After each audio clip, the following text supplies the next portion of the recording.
like to call the meeting of the Committee of the Whole to order, and I'll ask for a roll call and make sure everyone has their mics turned on so we can hear. There's a lot of people online. Before the meeting started, I heard some inappropriate language spoken online. So as we hear people that that we think are the one that's doing that, we're just going to mute you. And you're more than welcome to come speak in person tomorrow night. And you can state your name and your address and when we have any public comment. So after that, let's just start with roll call. All right. Mike Murray. Here. Travis Schulze. Here. Richard Yarrington. Present. John Glenn. Here. Sean Zabinski. Nicole Hart. Here. Lamont Kiefer. Here. Nellie Pater. Dean Peterson. Here. I'm sorry, I'm very, very sorry for interrupting, but I think it's very, very unprofessional of you to say present. Thank you. I would move that we delete anybody that is online at this point in time other than city members, because at this point in time it's going to be very difficult to know who's doing what they're doing. So I would recommend that we delete everybody other than the zoning administrator. Oh, shut the Yep, and then you can come tomorrow night and state your name and address and speak in person, if you so choose.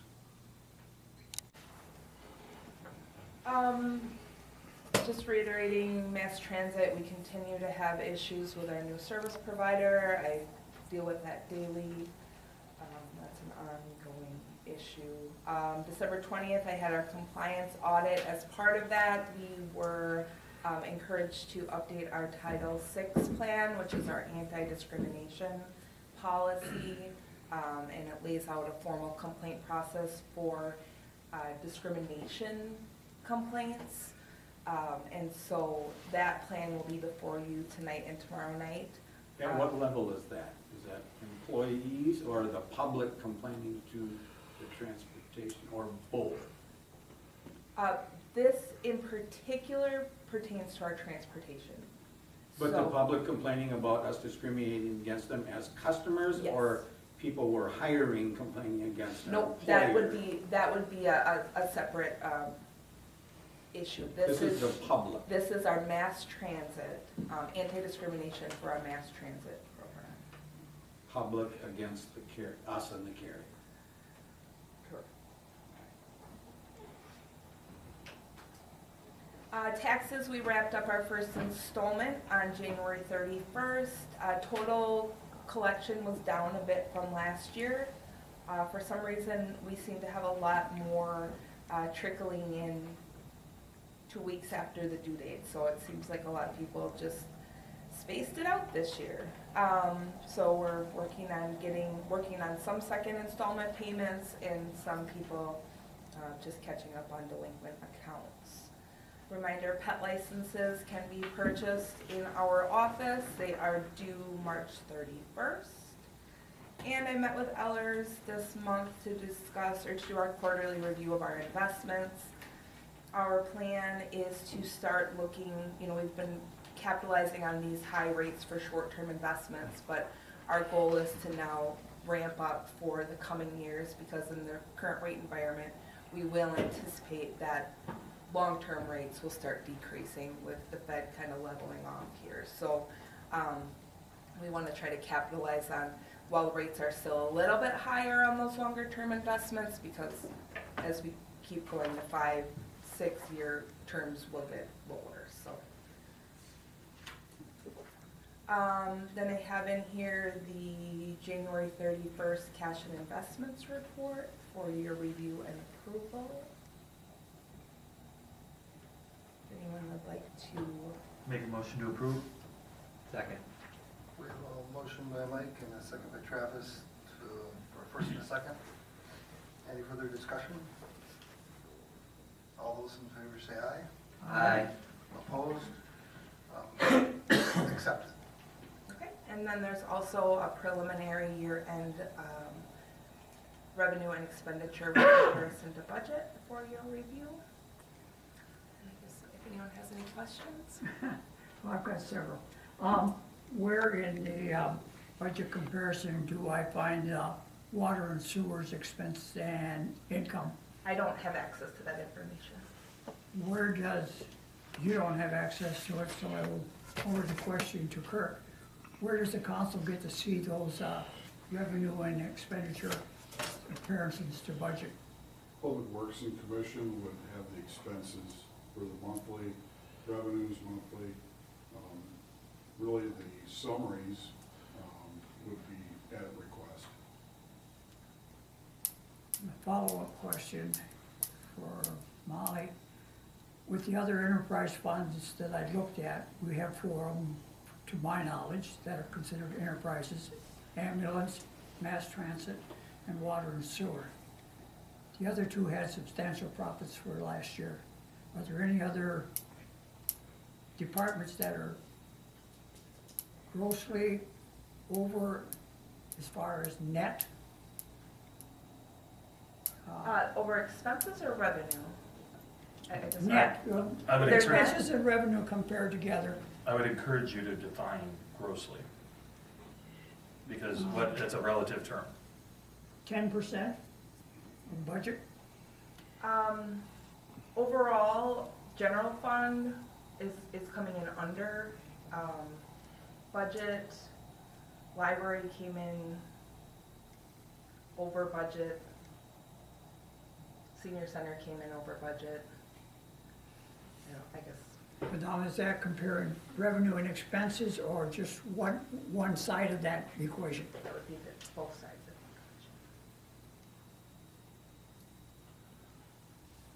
equation. Any other questions? Yeah, in mass transit, you said you're dealing with problems regularly. What are those problems? Can you explain? Wait times, really long wait times. Okay, in our renegotiating of hours, of operation and et cetera, and a new carrier, that has not been resolved. I think the issue we're running into, Lamont, at least that, from what I'm hearing is, there is a much higher demand in the sense of not as many people driving, more elderly needing transport as the city gets bigger. And I mean, really, there's 3 running usually at a time, 3, maybe 4. Yeah, the most would be 4. And if you're talking, even 12 people in an hour, in 4 vans, that's 3 trips in an hour, that's 20 minutes a trip, that's pretty scary. I mean, you're gonna be running all day long, and I just think, a city of just under 10,000 and then outlying, pushing into 15, I think that's where the problem's coming in. There isn't enough options at this point in time. Are the wait times worse than they were under? I don't know if they're I worse. think they're the same. I think they're probably the same. I'm getting more complaints because I think people were expecting better. I did personally speak to some people that were waiting, and I asked them what's their experience with it, and 3 of the 4 people that I talked to said that the way they find the most success is when they set up appointments, like if they can pre-plan their trip, and then it works best. And that's what they Which has encourage. been recommended. Right, but we also understand that not every trip can be pre-planned. And so we had hoped that they would be able to, but I also understand that when they're booking appointments and that sort of thing, those take priority and then they kind of fill in as they can, so. Well, I think that's, I don't think people realize, if you went from the south end stoplights and went out to McDonald's, that's about an 8-minute trip. So if you run somebody there, by the time you drop them off, pick somebody up, now you're gonna do 20 minutes just on one trip. It really does burn up a lot of time, and there's a lot of people needing, and, when you have the hospital and a clinic a little bit further out now, as people are getting out there, it's, again, you're adding minutes where there aren't any, sorry, good English. Are there specific times, do you know anything about the times when it is? And kind of where I'm coming from that is, I do see them sitting in parks and down at our restroom facility and not moving at all. Now, obviously, it's not all constant, but it does seem to have some break times, so. I mean, it's Should gonna be depend times on the to day, it's gonna catch depend up. on, But again, I think that's what you're running into. It's running into, we opened on Saturday and had a group of 35 walk in 1 minute after we opened the doors. How do you prepare for that? And, you know, and you're gonna get tons of phone calls, and then nobody. And then tons of phone calls, and nobody. And I realize then they stack up, and as soon as you get behind a little bit, now anyone who comes Yeah. in, it just stacks Yeah, up. But it's a yeah, really just tough. wondering, we've it's a had, tough you know, a industry. lot of problems, and it sure would be nice if we could figure out some way to deal with it, because we just went through a whole new bidding process when we can adjust all this, and now we're finding, and I know it's very frustrating, because this is complicated. It's not very complicated that the public doesn't know anything about behind the scenes of what it takes to move and deal with the bureaucracy of this whole particular program. And I don't know anything about like what it does, I don't know what it takes to qualify to be DoorDash or any of that kind of stuff. What I'm always perplexed by is this seems to be the underlying problem. We just don't have, you know, enough transport for people. But in the restaurant, we see DoorDash drive, like different I mean, there's probably 15 I can name. And it just, like, I don't understand if it's more difficult to be like an Uber or a Lyft driver than it is to be a DoorDash driver, or, you know, because with this demand, I'm just surprised somebody hasn't jumped on and started being in. I think I just saw that they went on strike in some places Oh, because maybe they don't that could make any money at it anymore. Yeah. Their reimbursement rate, like yeah, many the other company- the big company's taking it, bureaucracies, yeah. is, the bureaucracy takes the money and they don't pass it on. Yeah. It's a strange. But yeah, we need help. We need private enterprise, we really do. Yeah.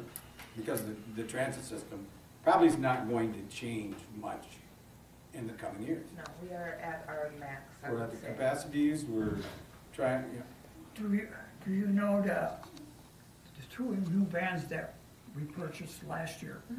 Those are multiple passenger vans. Do you know if they're picking up multiple locations when they go north? Or they take one pickup and go to the next pickup and go Yep, back and forth? shared ride service, so they try to, that's again why they encourage the appointments. I myself have never seen more than one or two passengers in them vehicles. I thought, But again, at that point in time, I mean, again, I can assure you, they're gonna drop off at Walmart, they're gonna leave Walmart and get down to like, the baker's table, and somebody from Walmart's gonna call and say, hey, I need to be picked up at Walmart. I mean, it's very difficult to stage it because there's just no rhyme or reason to it.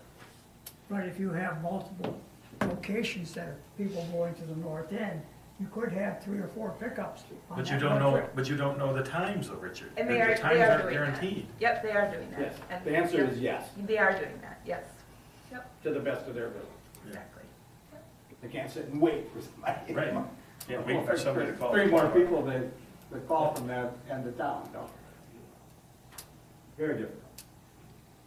Thanks for the information. It's disappointing, you know, we've listened to it for years. This isn't new to you as the treasurer who works with this program, and people take a lot, It's a popular service. or unpopular, whichever way you want Yeah, to look as at the it. case may be. Depends on which end of the information you're on. Thank Oh, you. it's high demand, yeah. Thank you. I guess next is Parks and Rec. Good evening. Make it short tonight, nothing too much different from last month when I was up here. Just the major thing was to plug away at the former Northside Fire Station. Been meeting with different community members, start doing some programming and activities in the future here. So we're hoping mid-March, late March to start rolling with that. We're just about done cleaning some things up for that. If you haven't been out to Flair Avenue, there's continue to work on that project. So hopefully spring, summer, we'll have, that looking to be completed here in the coming months, if the weather permitting. Hopefully it's been nice to us here, so hopefully we can get some more work done out at the ball fields. Are they doing final grading on the ball fields right now? What's that? Are they doing final grading on the ball fields right now? They're getting close. They're poured some curb for our turf, and it looks like the turf manufacturer should be in town, the weather permitting, in early April, so we're getting closer to that. So if you haven't been out there, you can tell they're ball fields and stuff like that, so. Yeah, it sure looks like you're getting awful close on that final Yep, so grade. they're getting close, so hopefully turf be in April, and then it's just gonna be Mother Nature working with us to get the grass growing in the outfield, so, and they've been working on a concession stand restrooms as well, so. The weather's been, we've been blessed with the weather for that, so. Our recreation programs, we finish up with our winter activities here in the coming months with indoor sports, and we've been working with summer programming. Hopefully by the end of March, we'll have the activities list out for the summer for our recreation programs, and we're excited with our new facility there to offer other activities as well. We got a nice donation from Oakdale Electric Roundup. We're working with Oakley Mosier and Jenna Mosier. We'll be doing some STEM classes out of the facility this summer, so hopefully do leisure activities as well at that facility there. So we're excited to do different leisure activities and hopefully some other opportunities for the community. Aquatic Center, next couple months we'll be getting that thing cleaned up, weather permitting, and hopefully getting ahead of the game, knock on wood for that, but never want to start too early with the weather, but working on staff inquiries and to see where we're at with returning lifeguards and where we got to promote to recruit some more lifeguards for the summer with those activities. Recreation Park, you can see the list of activities we had in January, February, and we got a full bookings in March. All 5 weekends are booked with either banquets, community events, or rentals. And then April we have a good month as well. So ongoing activities and maintenance out there, especially with finishing up the ice center season and gymnastics season for the high school and middle school at the exhibit building. So any questions or concerns? I see Miller has another good auction in February. Yeah, Miller had a big one in February, and he's trying to squeeze another one in here with our 5th weekend in March. So he usually doesn't come in March, but with that 5th weekend, he booked the facility. So a lot of auctions this year for Glenn Miller. So must be a good season for all the stuff for that. So. Joe, I just have a kind of an observation. On the hockey team that's out there now, our new Yep. junior hockey team, it's going well? Very well. I haven't heard any negatives to the most part. It's all been positive. They've been a great part of our community. They've helped youth hockey with youth programs and kids as volunteers throughout there. It's going to be awfully nice when we get them moved over to the ice center if they come back for another season. But we work with them with those locker rooms in the rec building, but it's been a shared building, so to say, but for the most part, they've been very respectful to the users and rentals on the weekends, so it's been. And I know you don't have anything to do with this, but I read the local papers, the Monroe County Herald, and then the once a week Tomah Journal, and I never read any articles about that hockey team. I'm really surprised that it's not noted in our local newspapers. Yeah, I can't tell you the name of it because I've never seen it. You never see a headline, you never see a score, you never see anything. It's like it doesn't exist in the newspaper world. So I was just a place to bring it up and get it to the public. Yeah, I could mention to to the them just to see. news media who participates in this. I'm wondering why that doesn't happen. It seems like that would be some nice promotion. Yeah, I can definitely see that, but I know it's tough to get in the paper, especially, when you got a lot of local high school sports going on as well, so, with that, so. I do think the paper's online listening and the games are really good. I've gone to them myself, so. Yeah, I've asked them. I would Positive, recommend, very I would positive. recommend coming down. It's fun. All right, well, thank you. Thanks, Joe. Kirk's next, Public Works. Good evening. Kurt. Street Department, we've completed tree trimmings in the boulevards throughout the city. Really have gotten on track with that. Went through the Emerald Ash Borer. A lot of trees are no longer in the boulevard, so we're really caught up on that. Of course, we always take a little heat from some residents on trimming, but try to do our best and be respectful. Also, we've basically extended handout to any other department that might have a project that we could help with. We did help Parks and Rec with trimming along some of the trails system, but in general, we are looking for projects to fill in some of this time that we have.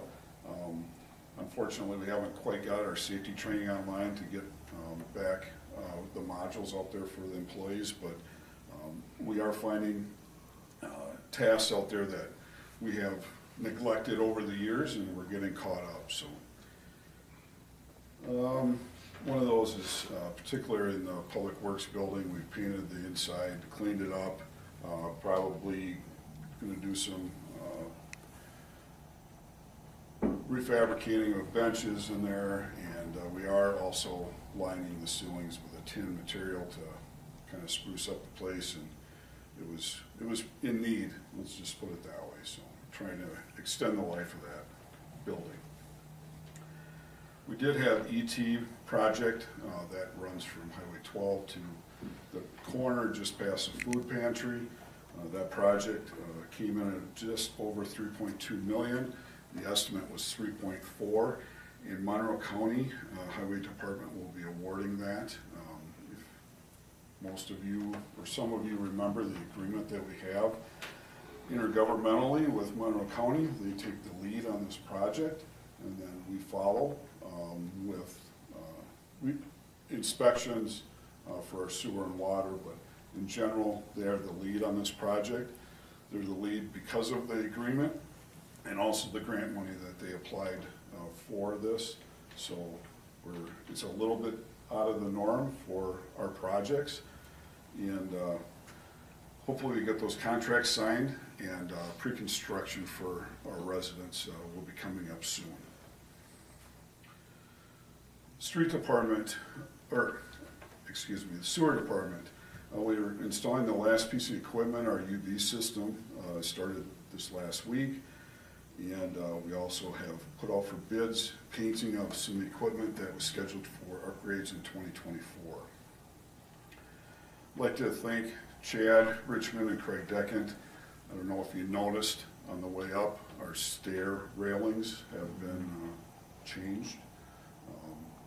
They weren't necessarily, Shane will possibly correct me on this, but they weren't needed to be changed for compliance, but we felt that it was the right thing to do because of the age of the building. We weren't required to, but we wanted to get that tuned up. You know, if we were to happen to have small kids coming up and down those steps, it just seemed like the right thing to do for City Hall. So that a project was originally scheduled for, I think, just north of $10,000 as a cost. Basically, we just have the materials in the project now, and their time, obviously, from the sewer department. Water department, still working on the lead service inventory.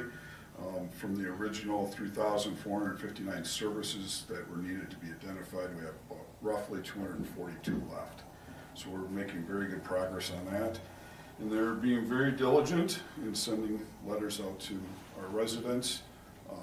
They are quite forceful, I guess you would say, but they are intended to get their attention and hopefully help us to get our compliance audit done. And the Lake Committee is scheduled tentatively for 3/21 at 5 o'clock in these chambers. Any questions? Do you plan on doing more work out there next to the airport on the property that was donated by the Farmers? by the family? By the farmer family? Yeah. Yeah, it'll be ongoing. I think we're really come a long way with clearing the brush on that property. It was somewhat of a dump facility. Just to give you a little idea, I think we're up to about 21 tires that we had pulled out of there, along with a lot of iron. So it was a legacy dumping area for someone or individuals in our community, and we'd like to correct that. So, anything else? Thank you. Thank you. Thanks, Kurt. Next on the agenda is the police department. Chief? Good evening, everyone. Hope you can hear me. Am I good? Yes, You're sir. good. Can you loud and clear? Fantastic. So we unfortunately have a resignation from one of our officers, Brennan Scallon. Been with us for 7 years. Had enough of law enforcement. He's done. His last day of actual work is tomorrow. So that leaves us with a gap. I mean, we have one in the academy right now. We have one on FMLA. So running a little bit short. So we've opened up a hiring process, taking applications till April 13th. The problem with that is nowadays it's very rare to find someone that has experience and is ready to go. Experience, I mean, like has the academy and jump in our field training program. So the next academy starts June 10th. Obviously, we're in February, so this puts a little damper on the immediate future, but we will persevere and get through it like we always do.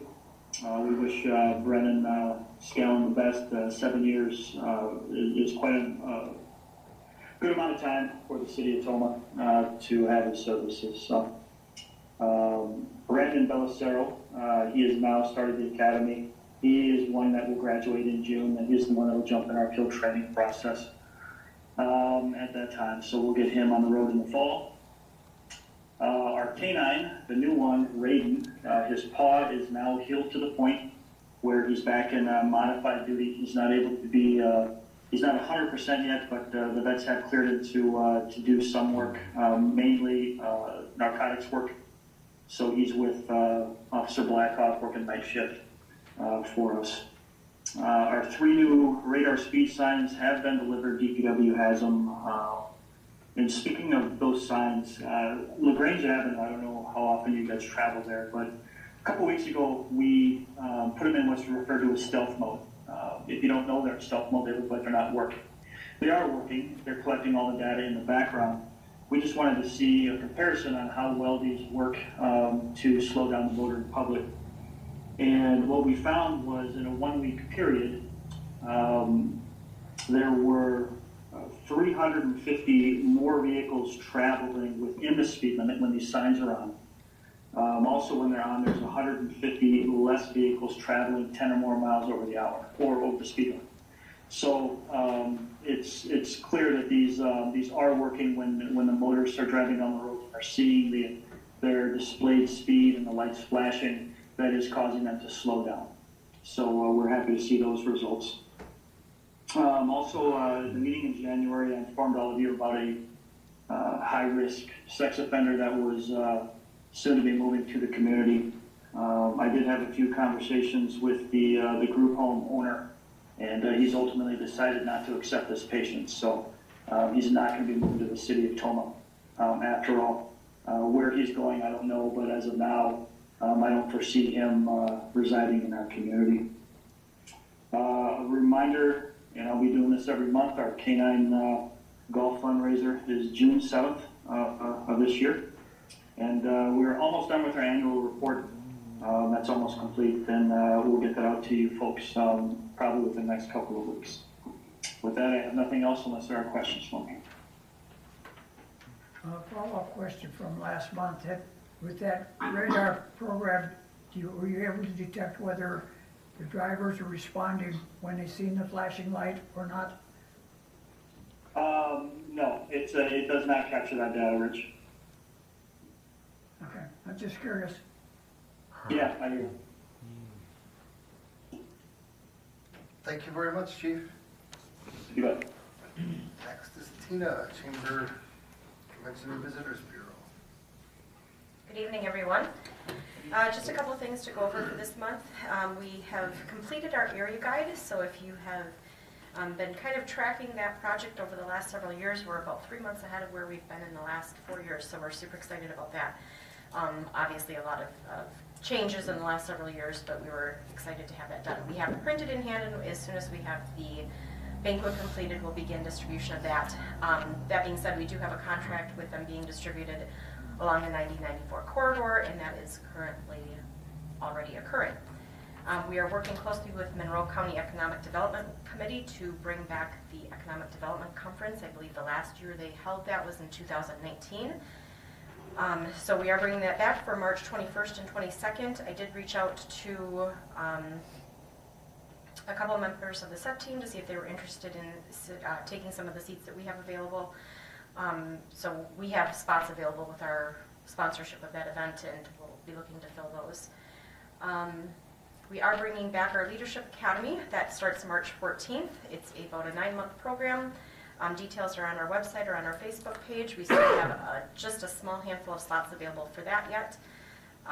And our first session will be learning more about your municipality, so giving participants the opportunity to learn more about where your tax dollars go, what voting in our community means, the different departments, those kind of things. So that'll be the first session we have available in March. We are still working on our Best of campaign. If you follow social media at all, we contracted with River Travel Media to facilitate that survey. It's all voters' choice. We don't manage any of the answers. So the more votes your business has, the higher you get bumped up. So phase 2 is just starting on that now. Encourage your customers, friends, family to vote for your category. We have our annual banquet, the 26th of this month. Our compilation was completed probably in the quickest and swiftest manner I've ever seen it done in my almost 10 years here, so we're super excited about that. I know that Kirk has made seats available to, I think you guys have had a couple tables. From what I understand, those have been filled, so thank you for everyone in advance for paying attention to that and attending on behalf of your city. We are working with Tomah Health to enter into community's discussions on some of the child care issues in our area. I know the SET team has been invited to that and it confirmed their attendance. Just an overall large conversation about some of the economic impacts that lack of child care has on our area. And then we're also entering into a community discussion with Mayo Health that'll be coming up probably in May to give them the opportunity to discuss some of the healthcare gaps that the general public sees in the community. So that will be announced as soon as they've selected their final date, but look for that to come to if you're interested in hearing more from Mayo Health. Any questions for me? Oh, one last thing, sorry. Thank you to Kirk's team for just installing our display signs. We ordered them with some of the ARPA funds that were available to us, and his crew with their apparent downtime was able to install them. I think there's one more to be installed yet, pending on some location decisions from Joe, but we'll start filling those soon, and I think there's just some really great opportunities for people as they're in our parks area and on our trails to grab information and local event information. So now, anything else for me? Thank you, Christina. Thank you. Thank You you. got Thursday night all filled up? We have one more band that is waiting to confirm. I'm not sure what happened to my sound here, but so we've got 5 of the 6 nights selected. Our permits have been turned in. But yeah, we'll make the announcement as soon as we can sign on that final dotted line. Thank you. Thanks, Christina. Thank you. Next, we can move to the general discussion items, number 7. Discussion of Roadrunners UTV Club request to change the ATV/UTV ordinance. So just wanted to give you a little thought process from SET. There's really no specific committee that we felt that this could go to or should go to, so we're bringing it to this body. This is fact finding. We don't, I mean, obviously it's up to you. We don't anticipate you to vote or change anything. We really want to take back questions that you have, try to make sure and find all the answers that you need. This is a very a topic that was discussed very lengthy at one time, so we want to make sure that we're moving ahead in a proper manner. It touches on PD and their instances or occurrences with UTV, ATVs since the ordinance was enacted. Public Works, from my standpoint, I haven't heard any or had any issues with damages to roads or signage or anything like that. So feel free to ask your questions, and we would hope to answer anything further on in this process.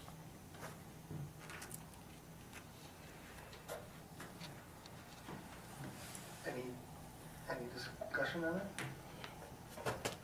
I see we have some people in the audience, I do believe, that are here to.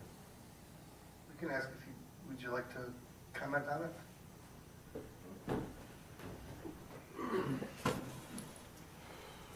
and state your name. Mike Pierce, I'm the president of the Road Runners ATV UTV Club. I've been here before, we've all met before. Our thing is, this has been going really well. And at the time when we got the ordinance approved, we had talked about maybe changing the hours to maybe a 24-hour thing like the county does, or you guys did. So that's what we're here for. We get a lot of people call and wonder why they can't ride their machine to work in the morning, because they gotta go in early. And I guess I understand what they're saying. And so and then it's up to you guys, whatever you wanna do. But it seems like what Kirk just said, there ain't a whole lot of harm in it. People like to do it. I mean, I like to do it, so that's what we're here for. Any questions? Do we know why it was originally struck between 10 and 5? What was the reason for it? It's actually been changed one time, I believe, amended, but it was just, I think it was a compromise. Yes. You know, as a, let's try it, see what we think. And as of now, there hasn't been hardly any problems, and if there is a problem, law enforcement writes tickets. And I think that's where I was gonna go with this, is that, you know, not dissimilar to Chief Holm, your explanation on the radar signs where, you know, when you went to stealth mode versus visibility, you know, are you seeing any kind of, you know, distorted issues, you know, versus UTVs versus standard motorized vehicles, or, you know, UTVs or ATVs versus motorcycles? Are you seeing any kind of distorted number that would show that, wow, we're really having more problems with this segment than that segment, if that makes sense? It does. Just to clarify, I believe Kirk mentioned it, we did change this to where we could start riding instead of 6 a.m. at 5 a.m., and that was to allow people to get to work, but people do have varying schedules, of course, so that has been moved once. As far as your question, Mayor, the answer is no. We've had a couple of instances with UTVs, ATVs, nothing remotely close to being too much. Even before the ordinance, we would always deal with an ATV or UTV in our community. Most people recognize that it is a privilege to operate those machines in the community, and they drive very well and very cautiously with them. We have had a couple of instances where some people don't, but to be quite honest with you, those people are not part of the, I guess, the group that this gentleman represents standing in front of you. They are your outliers. In fact, we have had complaints from people in this group where they will call us and they will say, hey, this ATV or UTV is doing this, because they want enforcement on these issues, so they don't lose their privilege. So there hasn't been anything that we have seen that would cause us to pause. I personally don't see an issue. I'm assuming they're there to remove the entire time restriction. I don't see an issue with that from a public safety standpoint.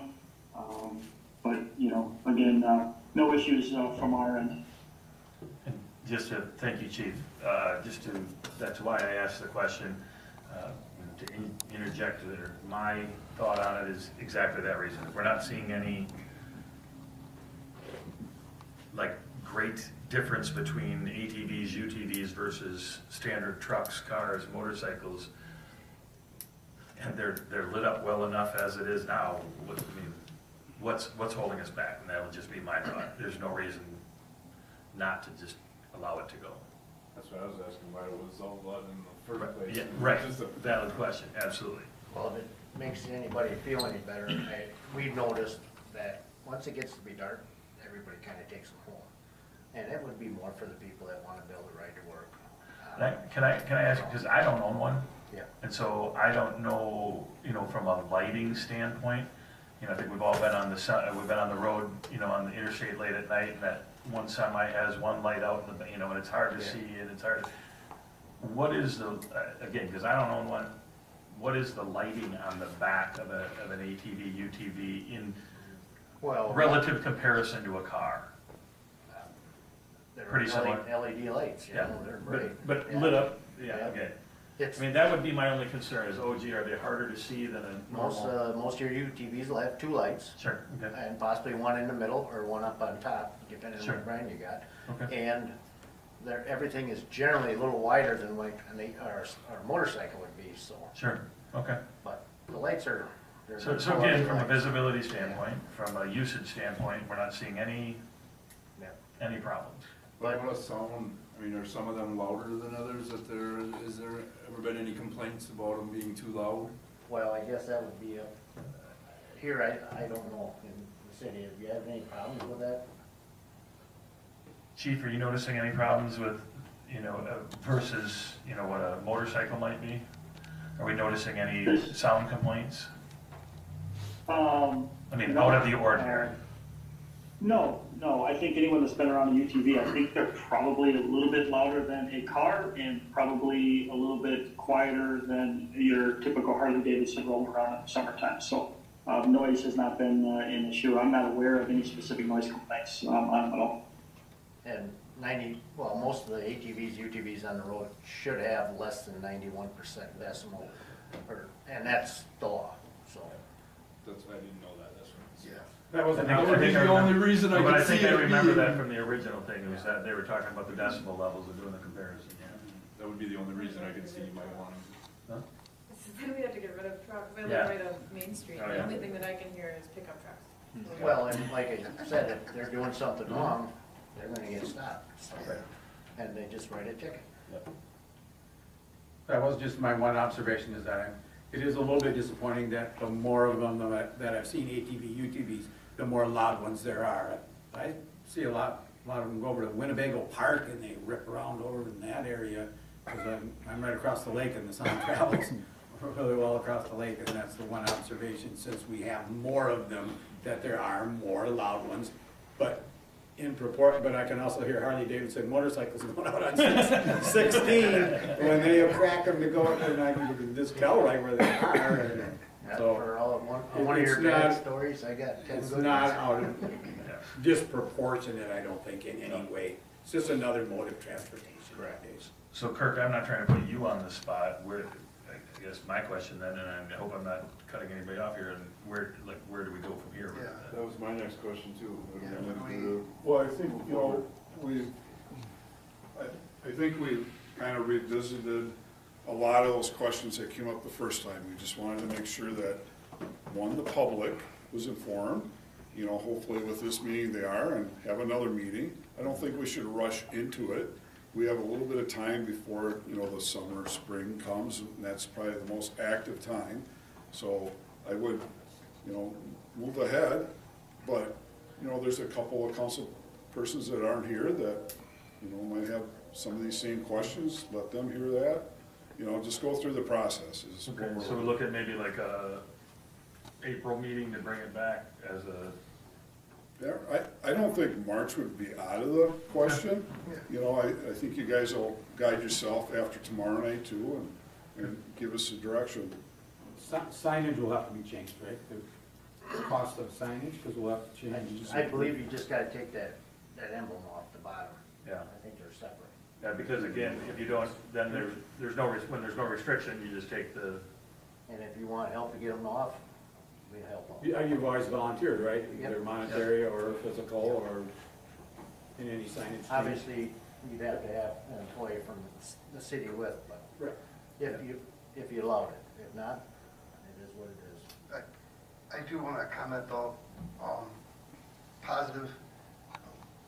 When I see all these UTVs around town and stuff, a lot of times it's by the park or at a soccer game, and it's a lot of times that's how they're bringing their kids to events, and I see kids' car seats in them, and I see kids wearing helmets and glasses, and I just see people having a good time. Dave, and if more people could spend more time with their kids, Chief Holt won't have to spend time with them later. So, I'm all for it. I like it. Well, and like we discussed before, if you have problems, you know, we can always put out towards, we're on Facebook all the time, letting people know. Absolutely, and I would agree with that in the sense that I see it, and it reminds me of like the snowmobile clubs. They police themselves better than the police could police themselves. We press safety, making sure the kids had all their certification and everything, so. All right, any more questions? Thanks, Pierce. Thank you very Yeah, much. thanks for coming. Thanks for coming.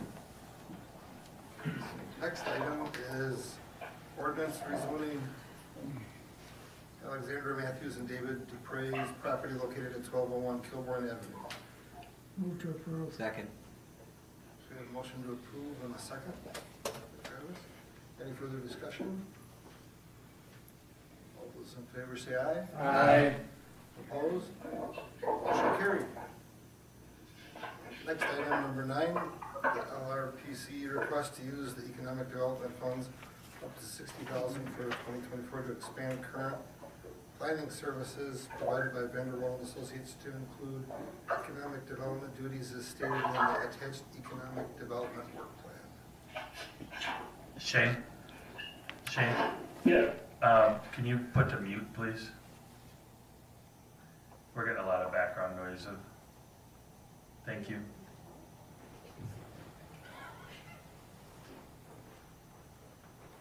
So we're looking for I'll make a motion to approve. motion by Mike, Second. second by Nicole. Any further discussion? Yeah, I'd like to hear a little bit more about this. I'm a little bit confused on spending all this money on that when we kind of looked at making up the set team and getting rid of the administrator whose position did some of that. And now we're bringing back $60,000, I believe that's yearly, for that. So I'd like a little more explanation and clarity. So where do we find the clarity Shane on would. that? Shane will grab it. Sorry, Shane. No, I apologize for the rustling of the papers there. So the LRPC has made the recommendation, and this is to help fill the role of the economic development position that we had dating back to 2008, and then we've been without.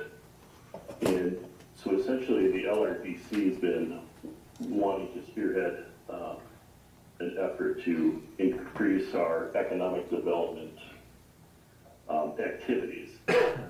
And in lieu of replacing or hiring someone in a full-time position, we explored the option of expanding some of the contracted services that we already currently utilize Vanderwall and Associates for. And if you look at that work plan, everything besides the blue is activities that Vanderwall and Associates are already working on for us. So the added activities would be all shaded in the blue. Point person, partnership building, marketing, economic strategy.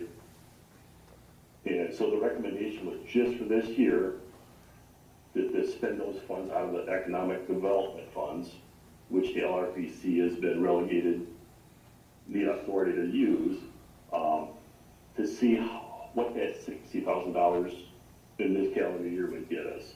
So it's not something that would be delegated going forward. It would be just for this year. And that's already in the budget?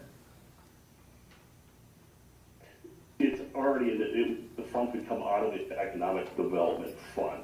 We've got over $500,000 sitting in that fund already.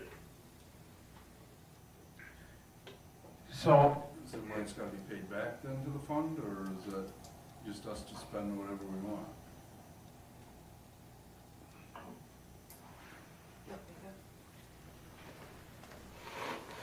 So the Economic Development Fund, we have been discussing over the last couple of years as to what those funds were originally put there for. And I think the guidance was that they could be used for any economic development purpose within the city. So it is a separate fund, it's outside the general fund, and so this would be just approving that we use some of that fund balance. There's, I think, $650,000 sitting there that's just kind of sitting. And so that would be putting that money to work. Is this the money that came from the CBG? No. Loan fund? No. Where did this money come from? You used to levy for it. I think it was originally the industrial park. And so you were, as far as I can see, accumulating funds for, the development of that park. Now it's kind of developed. There's not a lot of room for expansion there, and there has been virtually no activity in this fund for years. In or out? In or out, correct. So this would be for planning for, It's an economic development. for the economic development. More planning, see what's out there. So they're already doing some work for us, Vanderwall. They're doing some TID work, they do TID analysis and things. Would that be included in that 60, or is that outside the scope? Does that have its own scope? That's separate. Okay, so Anything that's TID related, we get refund from the TID for. We have them working on a comprehensive plan update right now, and that's budgeted separately already. Okay, so that 60 is, anything that we've already contracted for is not included in this 60? Correct. But I thought yourself and Director Arity were doing a very adequate job at looking at what we need. We can't really go out and look for too much because we don't have housing and labor force. So I thought the LRPC and yourselves were looking at housing. And so why would I'm struggling with seeing why we need to spend $60,000 to someone on the outside for something that we're not even sure what our approach is at this time. Yeah, as stated in the work plan that Vanderwall's provided, and that's what was discussed at the LRPC, there's no one on staff, and the LRPC simply wouldn't have the ability to drive some of those things that are on that. So if the choice is to not contract it with Vanderwall, a lot of those items, the Blue Read, are not going to be done to the extent that they could be, or just simply won't be done at all. So again, I think what I took out of something Molly said is that putting this money to use. It's money that's sitting there, it's putting it to use and seeing if we can take and put it as a return on investment approach rather than, again, it's not doing us much sitting in that fund, but at this point in time, we invest it and see what it could do to spur or generate or even amplify what we do have.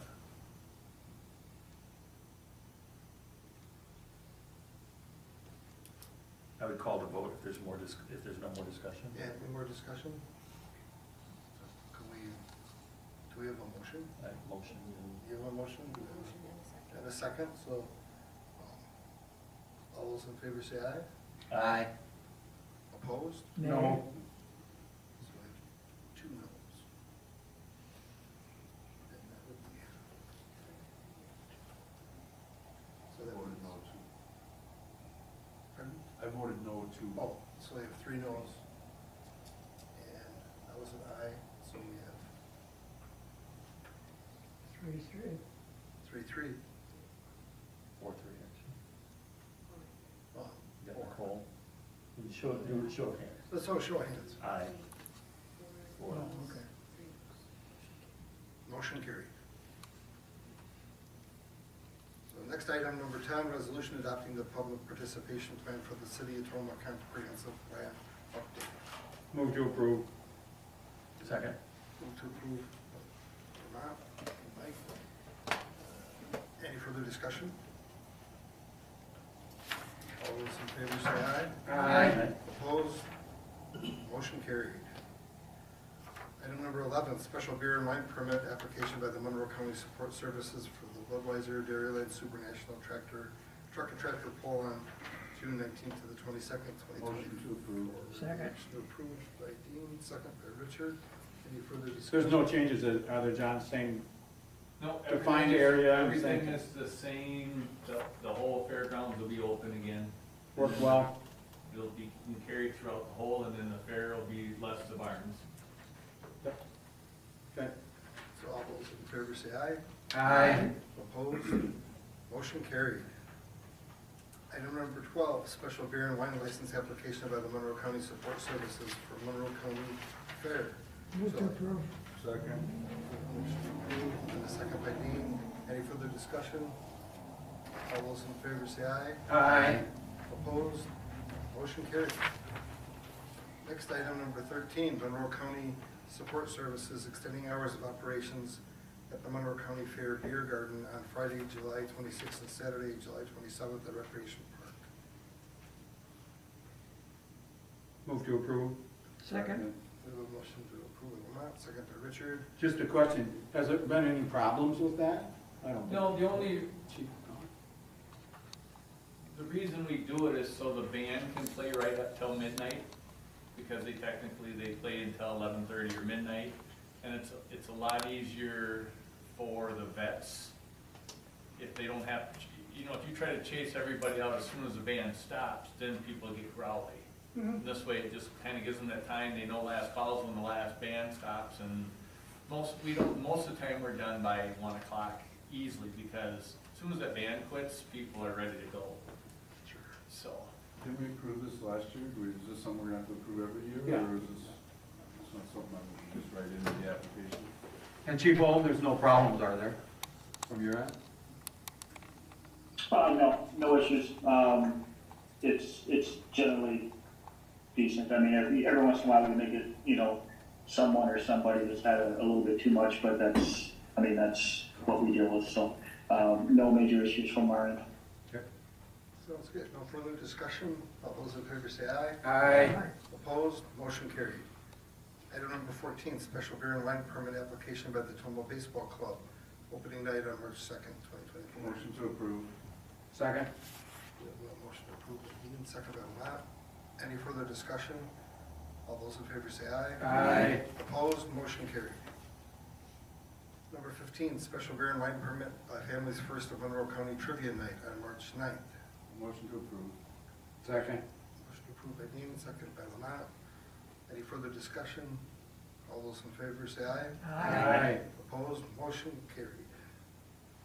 And number 16, approval of ARPA funding for the LED lighting upgrade. Move to approve. Second. We have a motion approved by Richard, second by Mike. Any further discussion? What's this upgrade for? So, the senior center, was kind of one of the last, look at the LED lighting upgrades.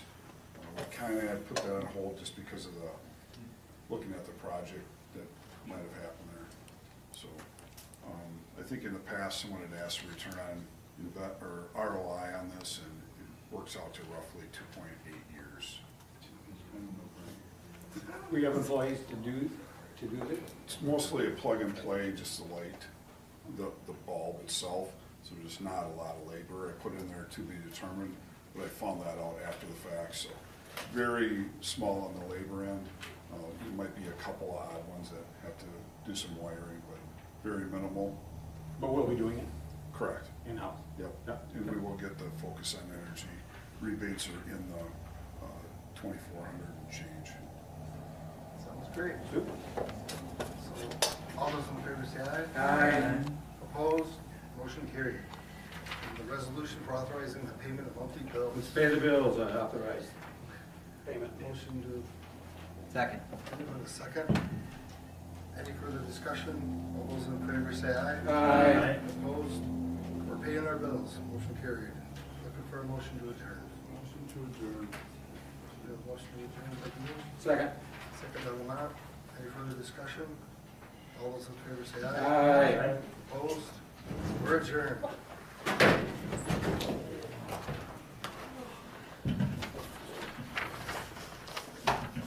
Well, then Mike, And tomorrow night, Mr. Glenn, we'll have your family reunion.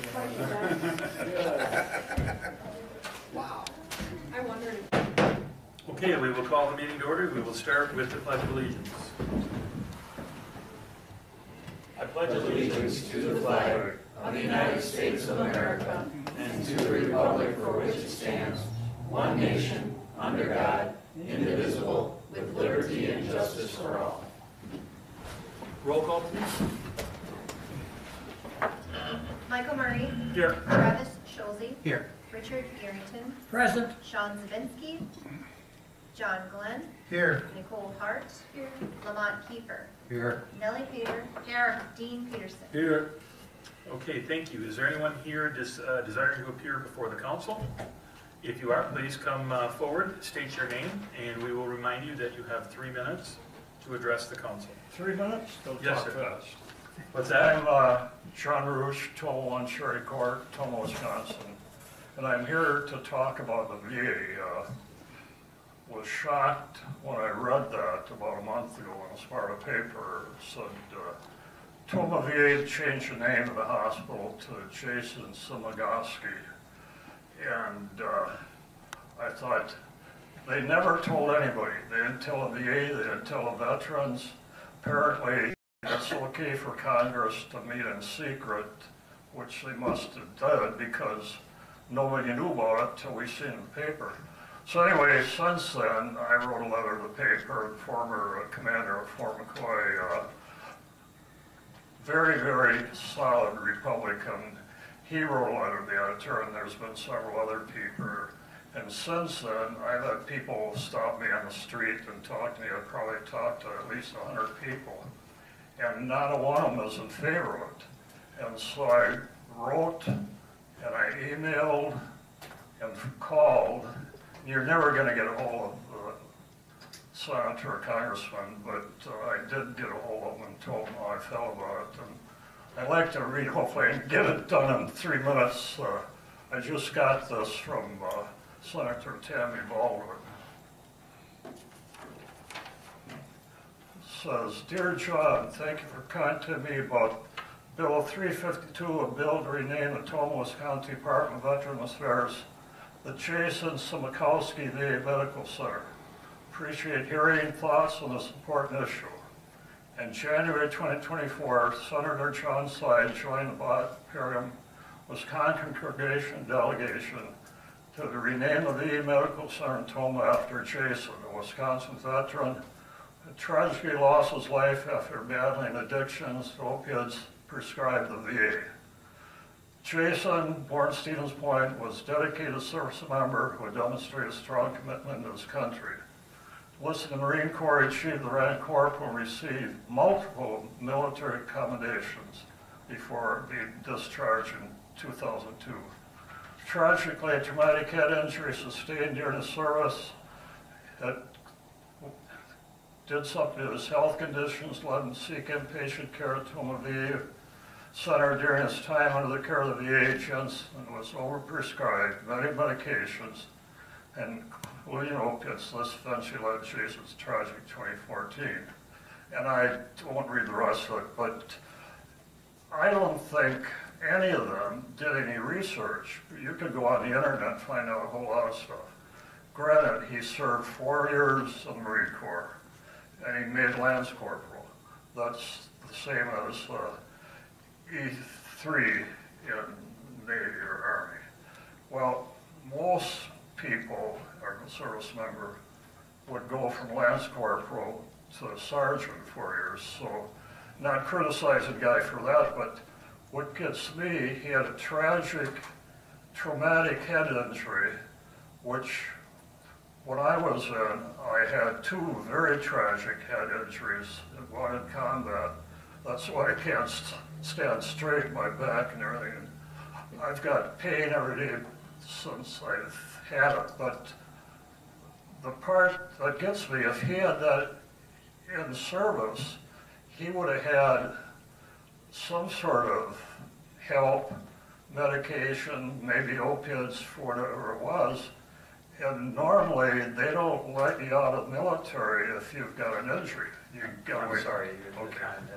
Okay. But what I want to tell you is, you don't have to do anything tonight, but call your congressman, and you'll get, at least you'll get one of the aides. Because otherwise, what's going to happen, I'm John, afraid we're going to lose the VA. When are they voting on it? Do you know? Well, I hope Did they give you a date when they're voting on it? No. Okay, thank you. That's Thank you. Yeah, thanks, John. Okay, anybody else desiring to appear before the council, please step forward, state your name and your address. Hi, my name is Michelle Clark, and I'm here representing Tomah Area School District, and I'm the business manager there. I just want to take this opportunity to thank the City Council for everything that you do to have a great partnership with our district. And I'm not going to try to name all the things that we do together, but also being another public entity, I understand that you probably don't always hear all the good things. But we want you to know in our school district, we're very grateful for the partnership that we have with you.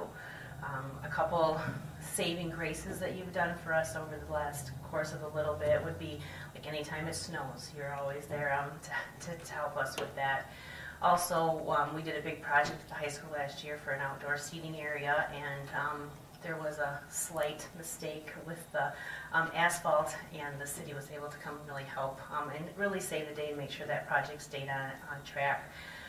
We certainly value the partnership we have with you and our district safety committee and public entities that are a part of that to ensure that our students and staff are always safe. And you know, Park and Rec does so much for our district also. So I just am coming to say thank you and that you're appreciated. Thank you, Michelle. Yep, thank you. Very much appreciated. Same to you. Thank you. Okay, would there be anybody else that wanted to appear before the council?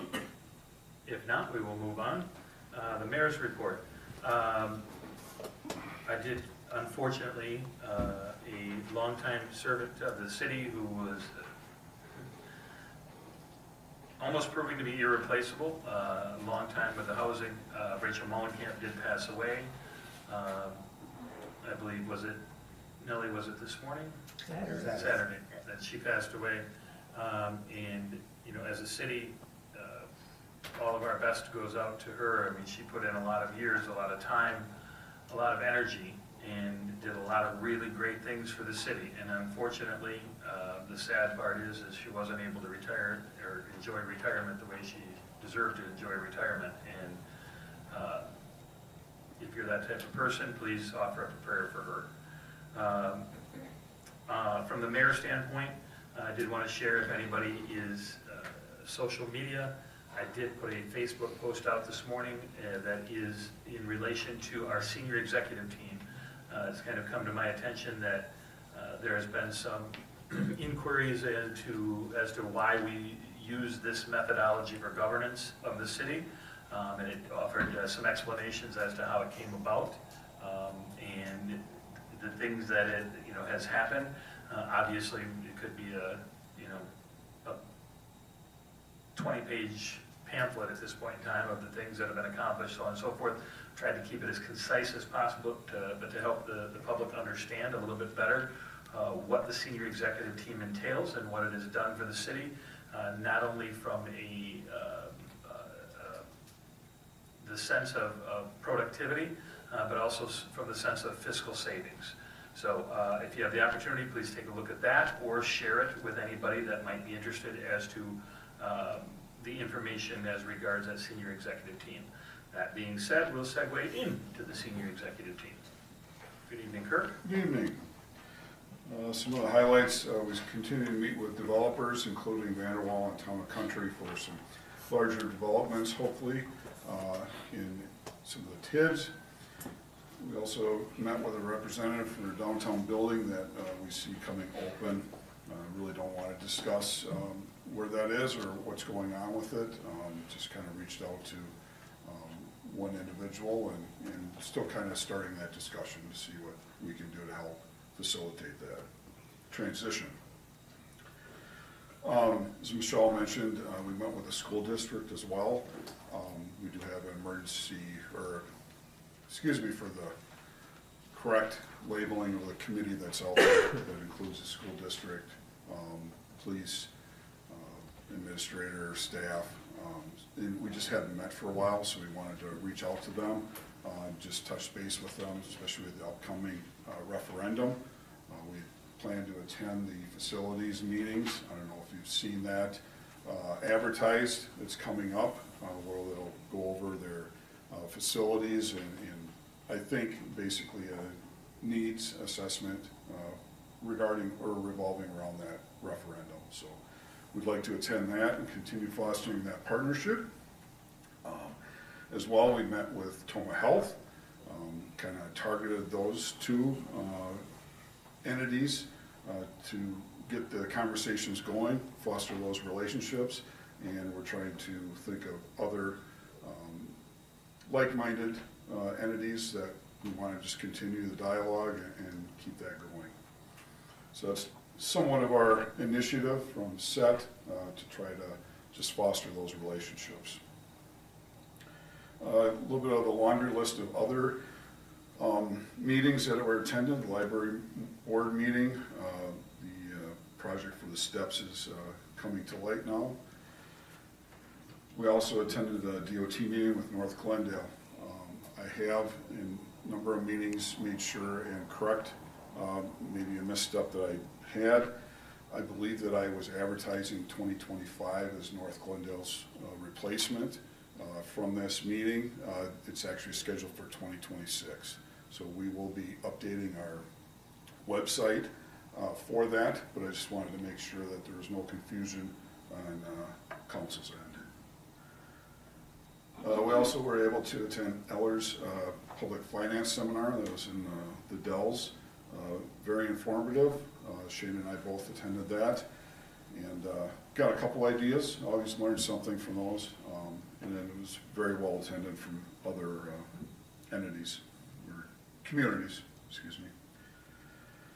I touched on the bid opening last night for the ET project. Hope a couple of people weren't here. So the ET project was bid out on the 31st, and the county will be awarding that project. It did come in within budget. The estimate was $3.4 million. And it came in roughly 3.2. So they are the lead on this project, a little bit out of the ordinary, but that will be starting soon with the way the weather is and the way the frost, lack of. The contractor is going to be very interested in getting going on that. Talked about Tomah Health, Planning Commission and Board of Appeals provided training. And then we're also, I touched on a little bit last night, we're kind of working, or we are working on the safety training modules with our new insurance company, trying to get that going. I actually added most of our employees today that I supervise anyway, and still trying to work through that new process and get our employees the training that they need. Any questions? On the ET project, what is the Tomah share? I believe the county landed at about 9 and change, so the rest of that would be ours, split between the utilities and the city. If Molly were here, she would have that number off what we're going to bond for.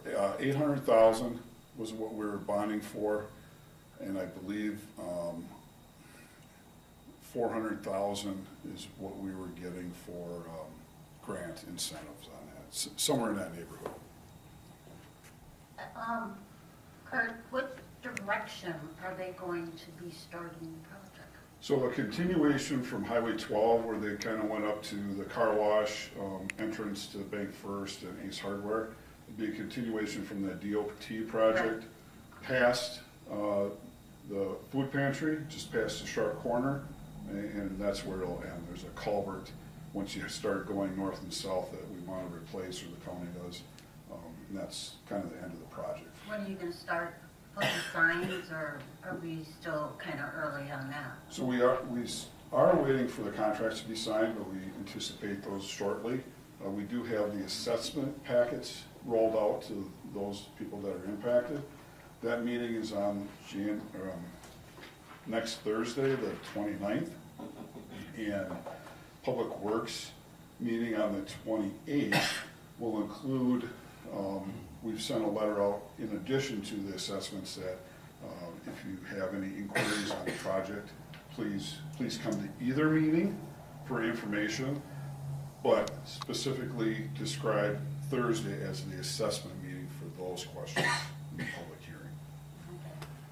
What's the 28th?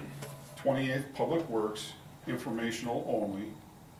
29th, Thursday, would be assessment public hearing. Is that also here? This month? Yes. Okay, thank you. Anything else? Thank you. Thank you, Kirk, and we will move on to public safety. Good evening, Chief. Good evening, everyone. I have my written report. If you got any questions, please let me know. I'll just go over a couple bullet points for the month here. Fire staffing, since we last met, the Police and Fire Commission approved 6 gentlemen to be on the eligibility list. They actually completed, the last one completed their physical today, so now I can go to the onboarding process. My plan is to bring all 6 on board, which will take us to about full staff. With that in mind, I have a couple people that are probably going to be leaving us over the next month or 2, and this was kind of planned out. They were here to help us out and go into the transition of some new firemen, and we'll be sitting in great shape here going into March. So, just FYI, I'll have my annual report for you next month. I'm just waiting for some financial numbers from Molly, so otherwise we'll have that completed into you next month. So, just a real quick building update. I know it's been a while. Can you believe it's almost been a year?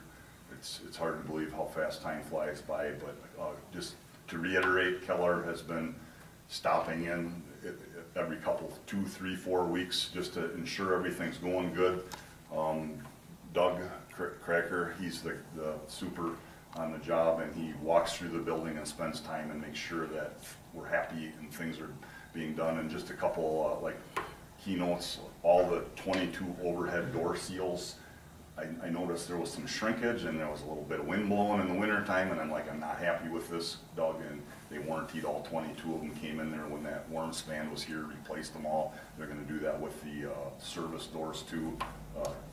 Really spending a lot of time making sure the building's not, I noticed a crack in the floor down some grout tile, so they're going to have somebody come in and fix that. Things are just settling and things like that, right? So other than that, there's been some low voltage things on our training tower. They were here last week, completed about 98% of it. Hopefully they're back this week. They needed some resistors to finish that up. We're just about there. We're about finished up. You know, I told you guys I'd at some point give you a financial report on it. We still got about, I'm going to give you an estimate of about $5,000 left in our contingency fund, I'll call it yet. Just kind of holding on to that to make sure nothing rears its head, but we kept it under what you guys approved for the budget, and still got a little bit of money to play to fix or make things better if we need to. So roll right into EMS staffing wise. We recently had somebody leave, so we're going to be hiring a full-time member here. We just opened the process up this week. We do have a couple internal candidates that would definitely do a great job, so we always give the opportunity in-house to fill that position first, so we'll keep you posted on how that looks going forward. Other than that, we're still waiting for the union to ratify the contract. They got an attorney that they're going through some language items, and that's kind of what the holdup is right now, so we're continuing to wait on that. We do have a ambulance commission meeting on the 29th, which is next Thursday. One of the items that we're going to be bringing forth on that is it was kind of a surprise to us, so we weren't able to budget for it. Tomah Health works with a company, and we work with this company for our IV pumps, and the IV pumps that we have and they have are no longer supported through the software, so we're basically forced to do an update. And we don't have a final number on that, but we believe we can absorb it right through our annual budget. So we'll keep you posted on that and go from there. So we're just going to talk to the ambulance commission and make them aware of what the expense is. Other than that, the last year and a half I've been talking about 269. We finally delivered that up to Minneapolis to Everest for the remount. It should be back somewhere around mid-May. So kind of excited to get that back. So we went to 5 ambulances, so one's up at the Remount Center, so that means we got 4. Last week, we had a fire call about 6 o'clock at night. About 20 minutes later, I got a phone call and said 267 blew its something out up on the interstate up by Alaska, so Larkins ran up, towed it home, thought we lost an engine. They worked on it for 24 hours. They got us back up and running. They expedited that process. So thank them guys for dropping everything they do and fixing us up to get us back on the road again. So other than that, that's all I got. If anybody has any questions. Thank you, Chief. Yep, thank you. All right, move on to the city clerk. Rebecca? Good evening, everyone. Just an election update. We did not have a primary this year, so that would have been today, actually, February 20th. So our next election will be April 2nd, and that will have our local candidates on it, as well as county supervisors, along with the presidential preference primary. So I hope everyone turns up. I think it should be a good turnout. Going along with the elections coming, we're seeing more and more traffic through City Hall picking up for elections-related registrations, election needs in general. We do have in-person absentee voting starting on March 19th in City Hall, just like we always have. We will be open on those Fridays, the 2 Fridays following each election, to make sure that we are available for people who want to come and do their early voting. So nothing will change as far as our early voting hours, even though the City Hall hours have changed. So just to update you on that. And we do have poll worker training scheduled out at the fairgrounds on March 6th for all our poll workers, a retraining review for everybody who's returning, and a new training for those new poll workers. We did lose quite a few poll workers this year. We had some around 60, and we're down to somewhere around 35 now. I don't know why. I think some of them are not interested in working a presidential election after the 2020. Some of them are just retiring. They're done. Some of them, maybe just don't want to. I'm not sure, but we lost a few. So if you know anyone who is interested in serving as a poll worker, I would be happy to take a look at their application. I have applications downstairs to fill out, and we welcome all different kinds of people to be poll workers. So please let me know. I have 2 questions. Sure. April election will be at the fairgrounds, correct? All elections will be there from now on. Yep. Okay. And because we just moved them down there, are you going to have any signs posted over here so that, Right, on they're the so day- used to coming here? Yes. Oh, I'm okay. sure that'll help probably the traffic and the folks who are going to be working here that day. But yes, we'll put signs on the door and out front that, election that way, or election at Rec Park or something to make sure people know. And on our website, on our Facebook, we'll put all that stuff on Okay. social media too. Redistricting, Tony Evers just passed that. Does that affect us at all? Not for this election, no. It Okay. may affect the November election, and at that point, we'll wait. We'll get through this one in April, and then if there's any redistricting that we need to do, I don't know. I looked at the tentative changes and don't know how much that'll change for us. I think a lot of that actually went around the city limits anyways, so we might not have any changes at all. I did get a hold of the county, Jeremiah Erickson, on that to double check to see if there's anything we can do, and he said at this point it doesn't affect us for this election, so just hold your horses. And we'll get to it after the April election and after it's signed all the way done. So thank you. Sure. Okay, I have my last 3 out of 4 times out in public. I'm a little uncomfortable talking about this particular subject, but I've been approached about residency requirements for people seeking public office in the city of Taunton, and I don't have all the answers. And so I'm wondering if we can't get information provided to us about the process from taking out nomination papers through the whole election process on residency requirements. Sure, I can pretty much summarize For it. mayoral and aldermanic Sure. candidates. So when it comes to running for office, and whether it be alderman or mayor or any office, the requirement is that to serve in that capacity, you must be a resident of that district, that city, that municipality, wherever it might be.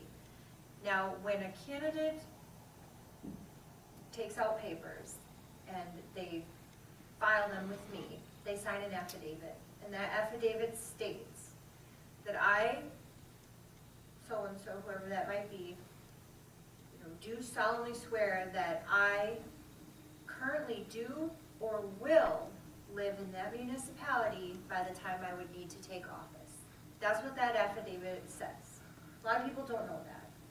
So, I know what you're talking about, and so at this point, we definitely have all of our candidates have met residency requirements necessary right now. I would absolutely make sure of that in my job. That's kind of my job, to take care of that. Okay, but how does that follow forward now as the election takes place? So anybody, whoever wins an election needs to have residency in the municipality or district that they live in order to serve. As of that, what's the date that they, by the time they take office? So it would be, if they take office on the 10th of April, then it would be the 10th of April. Correct. They must be a resident in whatever, if it's a municipality, it's a municipality, if it's a district, it's a district. Correct. Okay. And I did have just a few minutes to go online and look, and it said, and I happened to see a line that said, who determines residency? And it said the governing body of the jurisdiction. I would have to look at the... But having to hold an evidentiary hearing. Determines it, so far, I'm sorry, we make sure that we're checking out state statutes, working with all of the election statutes associated with it. So you look at, we have our ordinances that have what are the requirements for the certain offices, et cetera. So as far as that this body would need to determine residency, I don't know where you would get. At the time there's a dispute over it. Okay.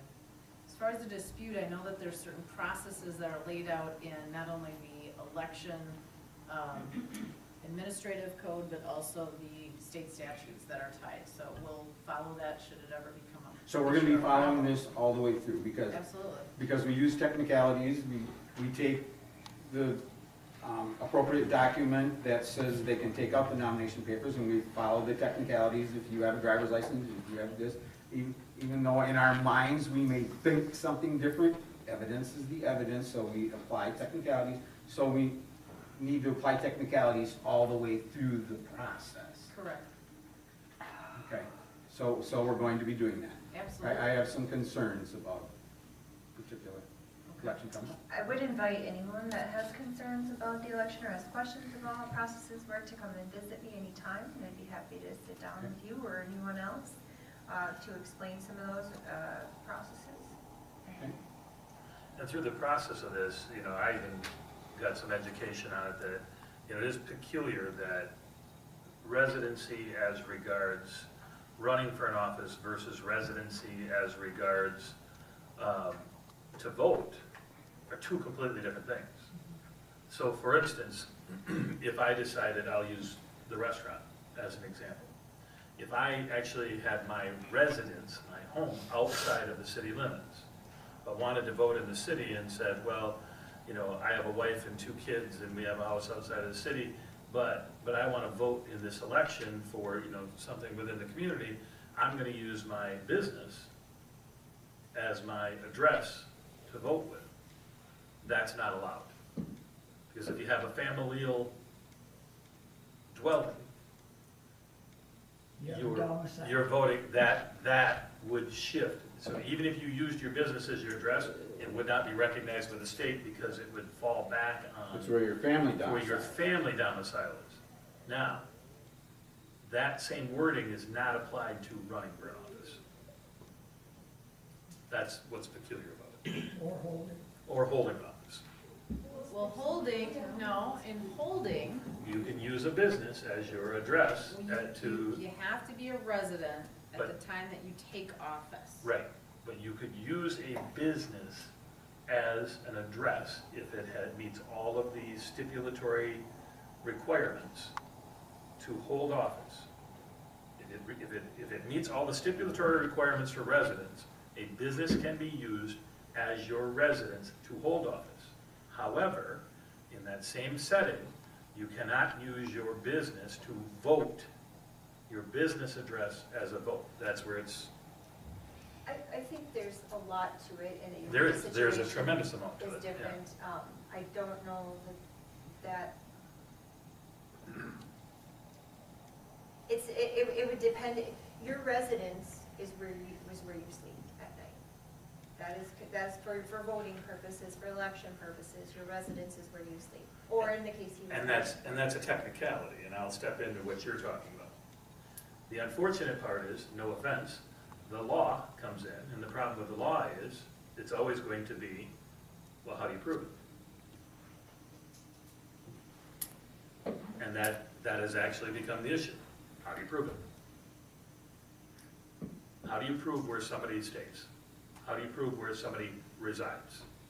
They can walk in with a piece of paper saying, I reside at this residence, and as long as they've got a state-issued document that says that residence, they don't have to spend one night there if they don't want to, because now it becomes a burden of proof.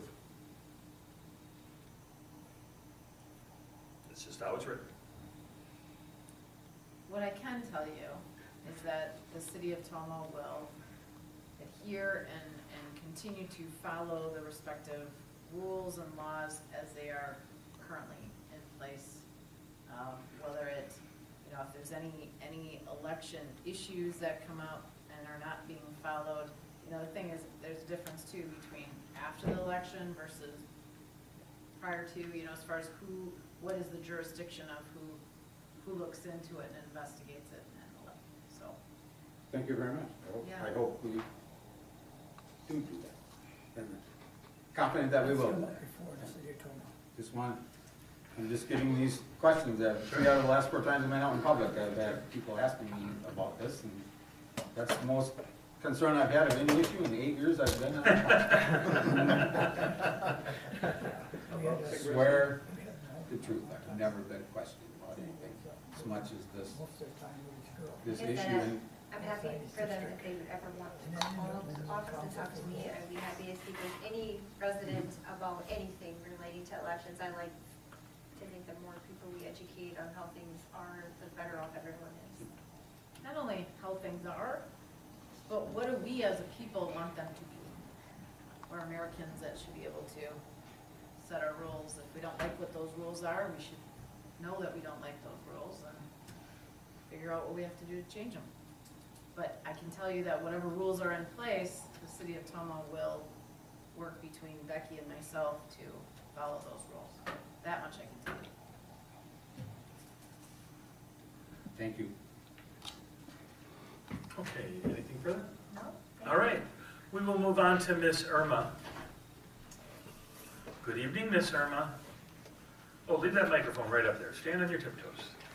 Oh, man. I'm going to lighten the mood a little bit. Good evening, everybody. Good evening. I've got some 2023 totals for you, and that is, we checked out 23,897 ebooks, and physical checkouts from the library, 50,398, giving us a total of 74,295 items checked out from your Tomah library. I'd like to make that 80, 90, 100,000 this year. Come help me. Check out a bunch of books. Okay, I'm counting on each of you, and you out there too. Okay, January, we started out strong in January. We have 2,153 ebooks checked out, physical items, 4,523, giving us a total of 6,676 things checked out in January.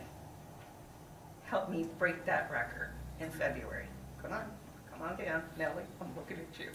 All right, news from the children's department. Please stop by, and I'm gonna try to remember to say this every time I'm up here.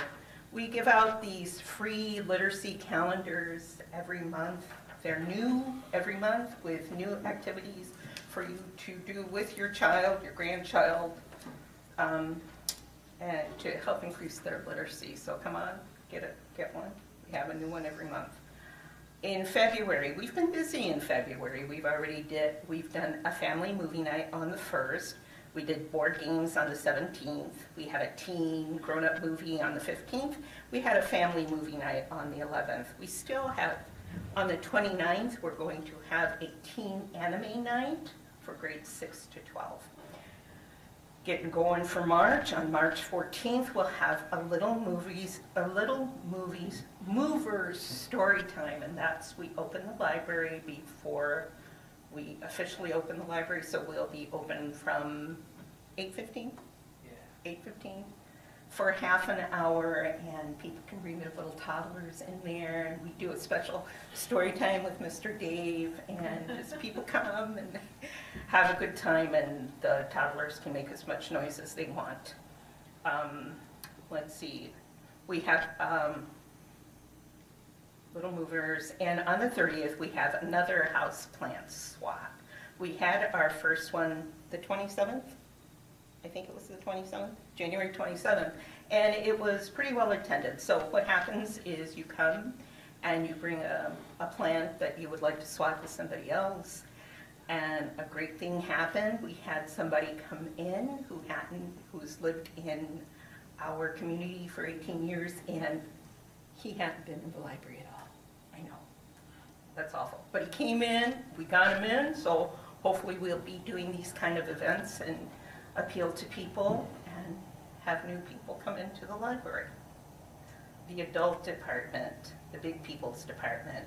On Tuesday, we'll have a movie, The Holdovers, at 5:30. Come on down. We have free popcorn. We just hang out, we watch the movie. Sometimes we talk about it. It's free. Come on, bring a date. Come on down. On March 1st, we start our seed giveaway. We did this last year. It's pretty cool. You come on. We'll give you tomato seeds. We have instructions on what to do with them. It went very well last year. In fact, we ended up not having enough seeds. So this year we have plenty. Free seeds. Tiny Arts beginning on March the 1st. Come to the library. We have a Tiny Arts program. I know. We have a canvas. We're going to give you this canvas with this easel. And you're going to take it home. You're going to decorate it. You're going to bring it back. You're not limited to watercolors. You can use markers. You can use gel pens. I'm actually going to do some textile art on here, some embroidery. Then we're going to display them. We don't have to put your name on it unless you want to. So that is coming March 1st. New books at the library, Ghost of Honolulu, and that is a story about Pearl Harbor. The Boys in the Boat, 9 men who beat the odds to win a gold medal in the 1936 Berlin Olympics. And Built to Move, 10 essential habits to keep you moving freely. So that's for people who might be getting up in age. You need to keep moving, people. Keep moving. And finally, to follow up on what Kurt said, we signed a contract to fix the stairs. Yay! I don't know when it'll happen. Is Shane there? Shane, do you know? No, Shane?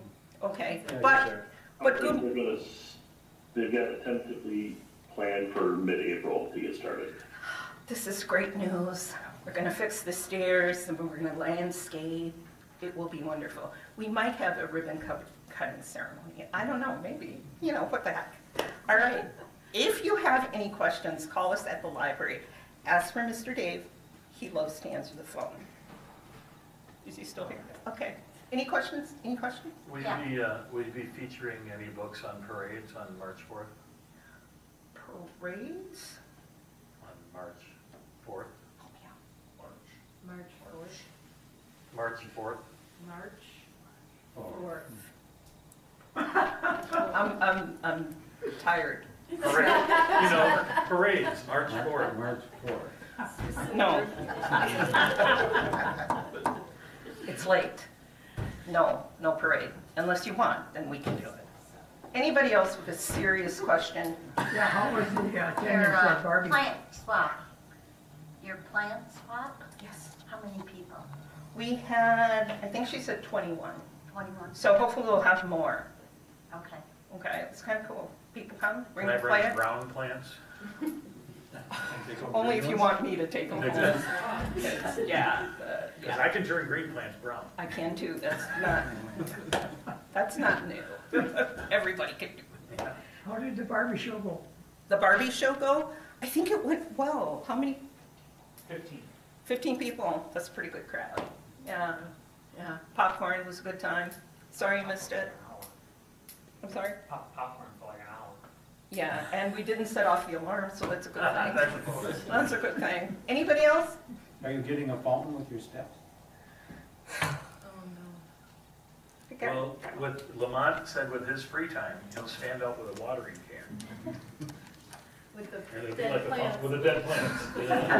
I'll revive them now. I don't think we're gonna get a fountain until I'm dead. And then It'll be a memorial to you. memorial, maybe Irma Keller. Keller, Memorial Fountain, okay. Yeah, so look for that. If I should die suddenly, That's a good goal. yeah. Thank you. All right, I'm glad I left you laughing, so good night, everybody. Thank you, Irma. Thank you. All right, Senior and Disabled Center. Pam's under the weather today, so Oh, she's got her written she's report feeling better. in there, and if you have questions, you might contact her down at the senior center, and she'd be happy to answer them. Thank you. All right, Planning and Building Inspection. Good evening, Shane. Good evening, everyone. So you've got your January code enforcement report and the building inspection report. Does anyone have any questions specific to the reports? Otherwise, I got some other updates for you.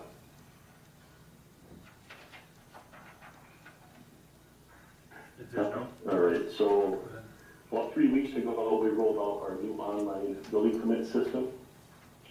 Still working out the bugs on that. The goal of that was kind of twofold: to cut down on administrative costs and time in my office, and to streamline the process for the citizens and contractors. So hopefully it can cut down on some of those trips that may take 2 or 3 trips for someone to City Hall to get a building permit. It can now be a couple clicks online for those who are comfortable with that format. I would invite all the council members, if you have properties in your districts where you have dilapidated, deteriorated accessory structures, fences, sheds, to kind of put a list together and send that either to Casey or myself. I want to dedicate about a week and a half, 2 weeks in March to target those. So if we can get a list, that kind of helps us on our end tracking that. So like I said, email either Casey or myself. I'm out of the office this week for continuing ed, but I am available by email or cell phone. all right, any questions for Shane? I have one. As far as contractors, have you seen any big increase in the amount of discussions about proposed projects that haven't been permitted yet?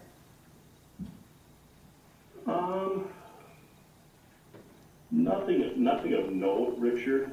There's nothing on the radar I can think of. I mean, the hospital's doing a remodel to their emergency room department, urgent care. But nothing else on the horizon I can think of that would be noteworthy as of this time. Okay, thank you, Shane. Moving on to the consent agenda, I would entertain a motion regarding the minutes for the January 16th, 2024 meeting, the special beer and wine permit application by Monroe County Support Services for Budweiser Dairyland Supernational Truck and Tractor Pull on June 19th through 22nd, 2024. Special beer and wine license application by Monroe County Support Services for Monroe County Fair on July 24th through 28th, 2024. Monroe County Support Services extending hours of operation at the Monroe County Fair Beer Garden on Friday, July 26th and Saturday, July 27th, 2024 at Recreation Park. Special beer and wine permit application by Tomah Baseball Club, Inc., opening night on March 2nd, 2024. Special beer and wine permit application by Families First of Monroe County Trivia Night on March 9th, 2024, and the January 31st, 2024 cash and investments report. Motion to approve. Second. We have a motion by Peterson, a second by Pater. Any discussion? All those in favor? Aye. Opposed? Motion carries. I would entertain a motion regarding, that's right. Entertain a motion to waive the first reading of the ordinance rezoning Alexandra Matthews and Dave Dupree property located at 1201 Kilbourne Avenue from B Business District to R2 1 and 2 Family Residential District. Move to approve. Second. We have a motion by Schulze and a second by Peterson. Any discussion? All those in favor? Aye. Opposed? Motion carries. I would entertain a motion to waive the second verbatim reading of the ordinance rezoning Alexander Matthews and Dave Dupree property located at 1201 Kilbourne Avenue from B Business District to R2 1 and 2 Family Residential District. Move to approve. Second. We have a motion by Schulze and a second by Peterson. All those in favor? Aye. Opposed? Motion carries. I would entertain a motion for the adoption of the ordinance rezoning Alexander Matthews and Dave Dupree property located at 1201 Kilbourne Avenue from B Business District to R2 1 and 2 Family Residential District. Move to adopt. Second. We have a motion by Kiefer and a second by Yerington. Any discussion? All those in favor? Aye. Opposed? Motion carries. I would entertain a motion regarding the resolution adopting the public participation plan for City of Tomah Comprehensive Plan update. Move to approve. Second. We have a motion by Kiefer, a second by Yerington. Any discussion? All those in favor? Aye. Opposed? Motion carries. I would entertain a motion regarding the LRPC request to use economic development funds up to $60,000 for 2024 to expand current planning services provided by Vanderwall and Associates to include economic development duties as stated in the attached economic development work plan. Move to approve. Second. We have a motion by Schulze, a second by Glenn. Any discussion? I still think we're in a good position with our set team to do this without spending that extra $60,000. Any further discussion? What exactly will they be, I was in here yesterday, sorry, but, did we take a look at what that $60,000 is gonna cover? It is listed in your, Page 74 and 75. yeah, 74 and 75. The items. Shane, did you want to step on here and? Sure, Nellie, so the blue shaded area on that work plan would be the additional items that we're looking to utilize Vanderwall to assist us with. The other items are already items that they're working independently for us on. And Molly did point out this is not money coming out of the budget. This is money that's sitting in a fund. and That's they're gonna be already look- there? Yeah. Okay. Any further discussion? All those in favor? Aye. Opposed? Nay. No. Yep. I need a show of hands for those voting aye. So we have Schulze, Glenn. Hart. And Peter? Yay. It's a nay. Or yay, I mean. Yep. And then opposed? Peterson. Okay. Motion passes. I would entertain a motion regarding the approval and adoption of City of Tomah's updated Title VI plan. Move to approve. Second. Motion by Kiefer, second by Peterson. All those in favor? Aye. Opposed? Motion carries. Approval of ARPA funding for LED lighting upgrade. Motion to approve. Second. Pearson, Yeah, okay. We have a motion by Peterson, second by, I didn't hear who seconded over here. Any discussion?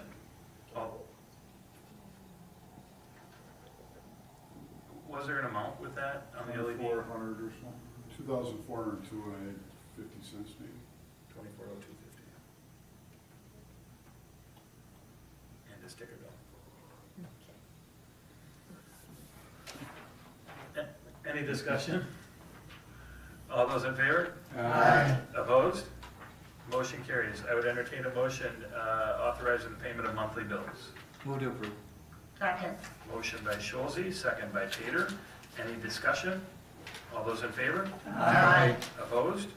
Motion carries. I would entertain a motion to adjourn to closed session. Move to go to closed session. Second. Motion by Kiefer, second by Peterson. All those in favor? Aye. Opposed? Motion carries. We will adjourn to closed session.